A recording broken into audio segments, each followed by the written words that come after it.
madam, pang-cut po siyang food. Murang-mura lang to, 105 pesos. So, ito guys, pang-cut ng food, mga fruits, ganon, di ba? So, we have different shape nga po na pwede nyo pagpilian na ilalagay dyan. Ayan. Ayan, marami tayong shape dito, guys. Tapos, yung kanaganda pa na ito, may cute siyang ganito kasama. Ayan, guys.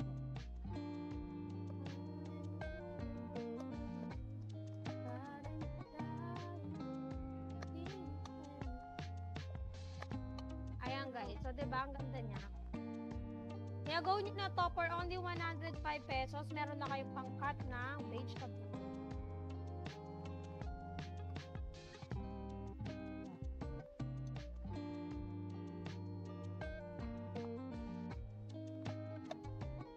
Number 55 and number 51 sa ating